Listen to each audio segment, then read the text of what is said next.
మన తొలి వెలుగు ప్రేక్షకులందరికీ నమస్తే. గోషామహల్ పేరు ఎత్తితే వెంటనే గుర్తొచ్చేది వాళ్ళంటే రాజాసింగ్ సార్ గుర్తొస్తాడు. మంచి దమ్మున్న లీడరు, హిందువుల కోసం అహర్నిశలు 24 గంటలు పోరాడే వ్యక్తి ఎవరైనా ఉన్నారు ఈ తెలంగాణ రాష్ట్రంలో అంటే, భారతదేశం మొత్తం పెట్టుకున్నా కూడా ఏక నెంబర్ ముందుగా ఉంటాడు రాజాసింగ్ సార్. రాజాసింగ్ సార్ ఇవాళ బీజేపీ పార్టీని ఉద్దేశించి, కిషన్ రెడ్డిని ఉద్దేశించి కొన్ని మాటలు అన్నాడు. ఆయన అన్న మాటలే, నేనేమైనా తప్పు చెప్తే బరాబర్గా కామెంట్ పెట్టుర్రి.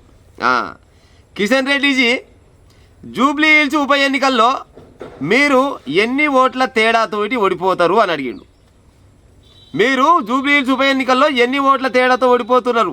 జూబ్లీ హిల్స్ ప్రజలు అడుగుతున్నారు, యావత్ తెలంగాణ ప్రజలు అడుగుతున్నారు. నిన్ను మీరు ఎన్ని ఓట్ల తేడాతోటి ఓడిపోతారని అడుగుతుడు. తర్వాత ఏమన్నాడు, కిషన్ రెడ్డిజీ మీరు తెలంగాణకి గెలిపిస్తారా లేకపోతే కాంగ్రెస్కి గెలిపిస్తారా? సోషల్ మీడియాలో చాలా మంది అడుగుతున్నారు, సమాధానం చెప్పాలి మీరని కిషన్ రెడ్డి ఇంకో ముచ్చట అడిగిండు. ఇంకేం అడిగిండు, జూబ్లీ హిల్స్ అసెంబ్లీ నియోజకవర్గం సికింద్రాబాద్ పార్లమెంట్ పరిధిలో వస్తుంది. అది కిషన్ రెడ్డి కూడా ఎరుకున్న ముచ్చటే. మీ గౌరవం చాలా ప్రమాదంలో ఉంది కిషన్ రెడ్డిజీ, మీ గౌరవం చాలా ప్రమాదంలో ఉన్నది. మీరు కనుక భారీ ఓట్ల తేడాతోటి ఓడిపోతే కేంద్ర ప్రభుత్వంలో ఉన్న అధికారుల దగ్గరికి ఏ ముఖం పెట్టుకొని పోతారు మీరు అని అడుగుతుండు. తర్వాత ఏమన్నాడు, ప్రతి ఒక్క పార్లమెంట్లో కానీ ప్రతి ఒక్క నియోజకవర్గంలో కానీ మీరు ఏడవాడతాడ ఏలు పెట్టే గుణం నీ దగ్గర ఉన్నది. ఇప్పుడు నీ దగ్గర కూడా ఏలు పెడతాందుకు చాలా మంది చూస్తున్నారు, మరి ఎట్ట తట్టుకుంటావు కిషన్ రెడ్డిజీ అని అడుగుతుండు.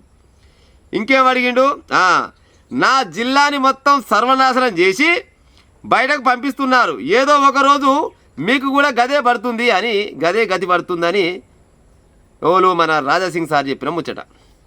కాకపోతే రాజాసింగ్ సారు మీ ఆవేదన అర్థమైంది, కానీ మీకు అర్థం కాని ఏంటంటే ఇందులో ఒక మాట ఏమన్నామంటే, మీరు మీ గౌరవం చాలా ప్రమాదంలో ఉన్నది, ఓడిపోతే మళ్ళీ కేంద్ర ప్రభుత్వం దగ్గరికి ఎట్టబోతావు అని అడిగిండు. ఎట్టనైనా పోతాడు, ఏదో రకంగా ఏదో సాగు చెప్పుకుంటాడు, పోతూనే ఉంటాడు. ఎందుకంటే కిషన్ రెడ్డికి అన్ని పేగులు ఉన్నాయి కానీ శరం పేగ అనేది బిల్కుల్ లేదు. అది ఏనాడో జారిపోయింది బాత్రూంలోకి వెళ్ళి. అందుకోసమనే కిషన్ రెడ్డికి శరం పేగ అనేది లేదు, బరాబరిగా పోతాడు. ఇంకేం అడిగితే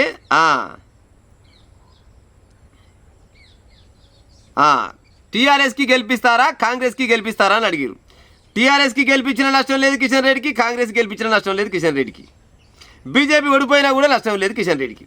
ఎందుకంటే కిషన్ రెడ్డి గారు ఏమైనా కానీ తెలంగాణ రాష్ట్రంలో ఎవరు అధికారంలో ఉంటే గాలతోటి సోబతి పక్కా చేస్తాడు. బీఆర్ఎస్ పార్టీ ఉన్నప్పుడు బీఆర్ఎస్ పార్టీలతో సోబతి చేసిండు, ఆయన పనులు ఆయన చేసుకుండు. ఇప్పుడు కాంగ్రెస్ పార్టీ అధికారంలోకి వచ్చింది, రేవంత్ రెడ్డి తోటి మంచి సోబతే ఉన్నది. రేవంత్ రెడ్డి తోటి కూడా ఏమైనా పనులు ఉంటే చేసుకుంటూనే ఉంటాడు. రాష్ట్రంలో ఆయనకు జరగాల్సిన పనులు అన్నీ జరుగుతూనే ఉంటాయి. ఏమైనా బయటికి పోవాలంటే కేంద్ర ప్రభుత్వం వాళ్ళ ప్రభుత్వం ఉంది కాబట్టి ఆయన బయటికి పోతాడు. కాకపోతే ఇప్పుడు ఏది రాజాసింగ్ సార్ ఏంటంటే, ఒట్టి కట్టే బయట ఉంది, పానం అంతా బీజేపీ పార్టీలు ఉంది కాబట్టి ఏదో ప్రేమ కొద్దిగా చెప్పినవేమో, నువ్వు చెప్పిన దానికి తప్పడతలేము. కానీ ఈయన గౌరవం ప్రమాదంలో ఉంది, ఈ ముచ్చడి అన్నీ ఏం పట్టించుకోడు. యావత్ తెలంగాణ రాష్ట్రంలో ఉన్న బీజేపీ ప్రతి ఒక్క కార్యకర్త తెలంగాణ రాష్ట్రంలో బీజేపీ పార్టీ ఎప్పుడు అధికారంలోకి వస్తుంది, ఎట్లా అధికారంలోకి వస్తుందనేమో కార్యకర్తలు ఆలోచిస్తారు. కొంతమంది లీడర్లు అందులో ఏక నెంబర్ లీడర్ కిషన్ రెడ్డి, ఈయనకు తెలంగాణ రాష్ట్రంలో అధికారం సీట్ల మీద కూర్చోవాలన్న ఆలోచన లేదు, రాదు, ఏనాడు కూడా రాబోదేమో ఈయనకు. ఎందుకంటే ఈయనకు అంత ఆలోచన లేదు. నా పనులు నాకైతే చాలు, మీరు ఎటన్నా పడిసావురు, మాకు సంబంధం లేదు. బీజేపీ పార్టీ అంటే వాస్తవానికి చాలా మంది పెద్దలు అన్న ముచ్చట, కార్యకర్త అంటే ఒకసారి బీజేపీ పార్టీ నమ్ముకుంటే సచ్చిందాకా కూడా బీజేపీ జెండా నిలిచిపెట్టిన కార్యకర్తలు చాలా మంది ఉన్నారు. కానీ వీళ్ళందరి నమ్మకాన్ని వమ్ము చేసేది ఎవరంటే ఏక నెంబర్ కిషన్ రెడ్డి. ఇంకో ముచ్చట, నువ్వు అన్ని అసెంబ్లీ స్థానాలల్లో అన్ని నియోజకవర్గాలల్లో పార్లమెంట్ ఎన్నికలలో అన్నిటి కాడ ఏలు పెడతావు, నీ కాడ కూడా ఏలు పెడతాను చాలా మంది వస్తున్నాను. ఏలు కాదు, కాలు పెట్టినా కూడా ఎలాంటి ఇబ్బంది లేదు, కాలు పెట్టినా కూడా ఎలాంటి ఇబ్బంది లేదు. ఎందుకంటే ఆయనకు జరగాల్సిన పనులు జరిగితే మాత్రం చాలు, అంతేగాని అయ్యో నా పార్టీ ఓడిపోయింది అనే ఆలోచన ఏనాడు కూడా లేదు. విన్నారా? కాకపోతే ఏమంటారంటే రాజాసింగ్ సారు జరంత ప్రేమతోటి ఇన్ని రోజుల దాకా సోపతి చేసినాం కదా, సోపతి చేసిన పాపానికి ఉత్తపుణ్యాడు కొడిపోతే ఆయన ఇజ్జత్ ఉంటుందో పోతుందో నాకు తెలియదు, కానీ నా ఇజ్జత్ గిట్ట పోగలనే ఉద్దేశంతో ఇప్పుడు జూబ్లీ హిల్స్ ఉప ఎన్నికల పైన ఆయన చెప్తుండు. కానీ జూబ్లీ హిల్స్ ఉప ఎన్నికల ఇప్పటిదాకా కిషన్ రెడ్డి సారు అభ్యర్థిని ఇంకా ఖరారు చేయలేదు. మొన్న అరవింద్ సార్ని ఏమో అడిగితే, ఏమయ్యా సార్ మరి ఇక్కడ ఓళ్ళు పెడుతున్నారంటే మాకేమెరకనే అడుగుపోరి నేను పాడైపోను ఇంటికి పోయి చిన్న కొడుకు లెక్క ఆడం గీయడంగా మంచిగా చెట్ల మీద తిరిగి వస్తుంటాను. నన్ను అడిగితే నాయకర్యం పాడైంది కిషన్ రెడ్డిని అడుగు, కిషన్ రెడ్డి పరిధిలో ఉన్నది, కిషన్ రెడ్డి ఒకటి చెప్తే గాడేపో అని అన్నాడు. అంటే మొత్తం కిషన్ రెడ్డి మీదకి వెళ్ళి నడుస్తుంది తెలంగాణ రాష్ట్రం. కానీ ఆయన మాత్రం ఈ తెలంగాణ రాష్ట్రంలో అధికారంలో ఏ పార్టీ ఉంటే ఒక గాలి మీదకి వెళ్ళి నడుస్తాడు ఆయన.